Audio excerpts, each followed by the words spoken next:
আপনি জানেন যে ফাহমিদুলকে বাংলাদেশে আনা হয়েছিল, বাংলাদেশ ন্যাশনাল টিমে সে খেলবে।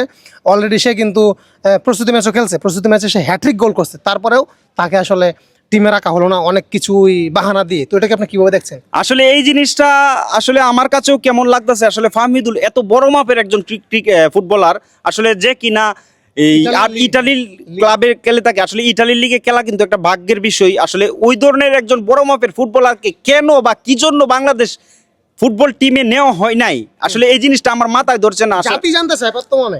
অবশ্যই অবশ্যই নিঃসন্দেহে সে একজন বড় মাপের ফুটবলার, সে থাকলে কিন্তু বাংলাদেশ ফুটবল টিমটা আরো শক্তিশালী হয়ে উঠতো।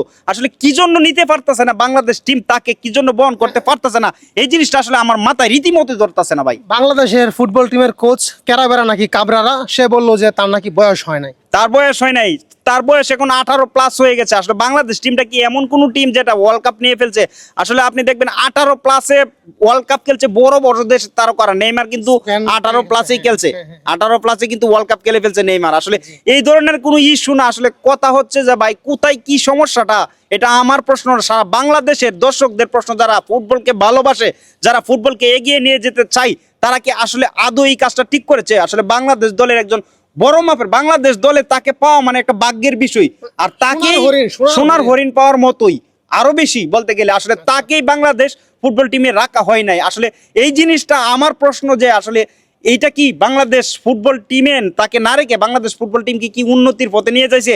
আমার মতে বাংলাদেশ ফুটবল টিমকে তলিয়ে দেওয়ার জন্য আসলে এটা একটা চক্র করেছে, যাতে করে তাকে ফুটবল টিমে খেলানো না হয়। আসলে এই জিনিসটা আমি কোনোভাবেই মানতে পারতাছি না। আচ্ছা ওকে, তো এই যে ফাহমিদুল, সে একজন প্রবাসী ফুটবলার, দেশে আসছিল, দেশের হয়ে খেলবে, আবার খেলতে পারেনি, সে আবার চলে গেল।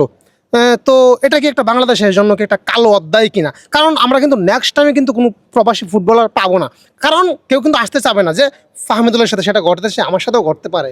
অবশ্যই অবশ্যই এই ধরনের কার্যকলাপ যদি চালিয়ে যায় বাংলাদেশ ফুটবল, আসলে বাংলাদেশ ফুটবল কিন্তু অন্ধকারে ডেকে যাবে এবং যে জায়গায় রয়েছে সেই জায়গায় পড়ে রবে। বাংলাদেশ টিম যে একটা ফুটবল বিশ্বকাপ খেলবে এই ধরনের প্রস্তুতি নিচ্ছে, আসলে ওইটাই যদি হয় তাহলে এই ধরনের প্লেয়ারদেরকে যদি বাদ দেন, আপনি কাদেরকে দিয়ে বিশ্বকাপটা খেলাবেন? আসলে আমার মাথায় ধরে না কিছু। আসলে বাংলাদেশের কোচের সমস্যা নাকি টিম ম্যানেজমেন্টের সমস্যা, এই প্রশ্নটা থাকলো বাংলাদেশের 20 কোটি মানুষের কাছে। আমার তো আসলে মনে হয় না পার্সোনালি কোচের সমস্যা, কারণ কোচ তো আরেকজনের হুকুমের। অবশ্যই কোচ আরেকজনের আপনি হুকুমে। যদি কোচকে যদি বলেন যে হৃদয় ভাইকে আপনার টিমে নিতে হবে, 25শে মার্চ ইন্ডিয়ার সাথে হৃদয় ভাই খেলবে, কোচ কিন্তু নিতে বাধ্য। অবশ্যই অবশ্যই থাকবে না। কোচ আসলে ওই ধরনের নাই, আসলে চলে কোচকে এক ধরনের হুকুমের গোলামি বলা চলে। আসলে আমাদের যে সমস্যাটা সেটা হচ্ছে ম্যানেজমেন্টের সমস্যা। আসলে ম্যানেজমেন্ট কোন বুদ্ধিতে, কোন এতে নাকি টাকা খেয়েছে, সেই জিনিসটা আমি বুঝতে পারতেছি না ভাই। এই ধরনের এত বড় মাপের একজন ফুটবলারকে পেয়েও হাতছাড়া করলো, আসলে এটা কিন্তু বাংলাদেশ ফুটবলের জন্য একটা কালো অধ্যায় হয়ে থাকবে। আসলে বাংলাদেশ ফুটবল টিম কিন্তু এইভাবে চলতে থাকলে কোনোদিনই এগিয়ে যেতে পারবে না। অবশ্যই অবশ্যই বাংলাদেশে দুজন আসছে, একজনকে আপনি ফুল দিয়ে বরণ করলেন, আরেকজনকে আপনি অপমান করলেন, তাড়িয়ে দিলেন, এক কথায় তাড়িয়ে দিয়েছে বাংলাদেশ। আসলে বাংলাদেশ সৌদিতে সে ক্যাম্পিং করছে বাংলাদেশ ফুটবল টিমের সাথে, কিন্তু সেখান থেকে সে বাংলাদেশে আসার কথা ছিল। তারও তো স্বপ্ন ছিল মনে, যে হামজার মতো আমাকে ফুল দিয়ে বরণ করে নেবে।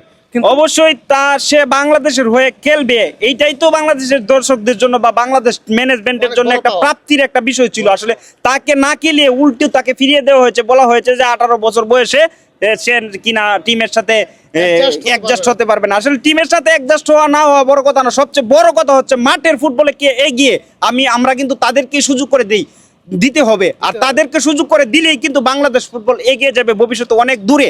আর এই ধরনের কার্যকলাপ যদি চলতে থাকে, এই ধরনের ভালো ভালো প্লেয়ারকে হাতের কাছে পেয়েও যদি আপনি হাতছাড়া করেন, তাহলে কিন্তু বাংলাদেশ ফুটবল টিমে আর অন্য যা বিদেশি আছে তারা কিন্তু খেলতে আগ্রহী হবে না।